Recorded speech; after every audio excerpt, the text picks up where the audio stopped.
अस्सलामु अलैकुम वरहमतुल्लाह। अक्सर इंसानों की फ़जर की नमाज क़ज़ा हो जाती है, कभी नींद की वजह से या कभी और किसी दूसरे वजह से। तो अब जो फ़जर की नमाज क़ज़ा हुई है, इसको कब अदा करेंगे?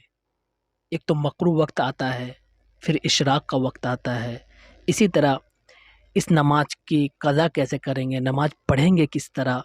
अगर जवाल से पहले पहले पढ़ेंगे तो क्या सुन्नत भी पढ़ना पड़ेगा? इस तरह के जो सवालात है, ख़ास करके क़ज़ा नमाज किस तरह पढ़ना है फ़जर की, वो हम बताएंगे। तो सबसे पहले वक्त को देख लेते हैं।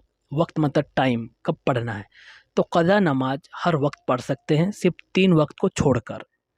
वो 3 वक्त में से, चूँकि फ़जर सुबह के वक्त हम लोग मिस होता है, तो 3 वक्त में से एक वक्त है तुलुए आफ़ताब, यानी सूरज के उठने का वक्त, उगने का वक्त, सनराइज़ टाइम। इस वक्त नमाज़ पढ़ना मना है। गूगल वगैरह में, दुनिया में कहीं भी आप है, गूगल में देख ले कि सनराइज़ टाइम क्या है। मिसाल के तौर पर आपका अगर 5 दिखाता है, तो 5 बजे से लेकर आप 12 मिनट या 15 मिनट या एहतियात के तौर पर 20 मिनट कोई भी नमाज ना पढ़े। इस वक्त कोई भी नमाज पढ़ना जायज़ नहीं है, क़ज़ा नमाज भी नहीं पढ़ सकते। अब जब सनराइज़ के 20 मिनट बीत जाएगा, तब आपको क़ज़ा नमाज, सुन्नत वगैरह, नफ़ल वगैरह जो नमाज पढ़ना है आप पढ़ सकते हैं। तो आप इस वक्त नमाज पढ़िएगा। क़ज़ा नमाज की वक्त पता चल गया। नियत कैसे करना है? नियत बस आप ये करें कि अभी मेरी जो फ़जर की क़ज़ा हुई थी, मैं उसको पढ़ रहा हूँ।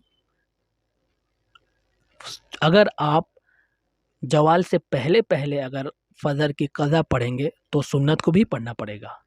और अगर ज़वाल के बाद, यानी कि दोपहर के बाद, ज़ोहर के वक्त में अगर पढ़ेंगे, तो सिर्फ़ फ़जर की फ़र्ज़ नमाज की 2 रकात जो फ़र्ज़ होती है, फ़जर की 2 रकात जो फ़र्ज़ है, सो उसको पढ़ना है। लेकिन अगर ज़वाल से पहले पहले पढ़ेंगे तो दोनों पढ़ेंगे। तो नियत कैसे करेंगे? अगर सुन्नत पढ़ेंगे तो कि मैं सुन्नत की क़ज़ा कर रहा हूँ, 2 रकात, अल्लाहु अकबर, बस काफ़ी है। इसी तरह 2 रकात फ़जर की फ़र्ज़ की अगर पढ़ना है, तो मैं 2 रकात फ़जर की फ़र्ज़ पढ़ रहा हूँ, क़ज़ा नमाज पढ़ रहा हूँ, अल्लाहु अकबर, बस इस तरह नियत करने से ही हो जाएगा, ज़्यादा एक्स्ट्रा बोलने की ज़रूरत नहीं। लेकिन नियत असल ये दिल के इरादे का नाम है, तो मन में सोच ले कि मैं क्या पढ़ रहा हूँ। ज़बान से कोई कहना चाहता है तो कह सकता है। ये हो गया नियत। अब आखिरी कि नमाज पढ़ने का तरीका क्या है? तो जिस तरह 2 रकात फ़जर की फ़र्ज़ पढ़े थे या सुन्नत पढ़े थे, सिर्फ़ उसी तरह ही पढ़ना है। खाली नियत करना है कि मैं क़ज़ा पढ़ रहा हूँ, बस।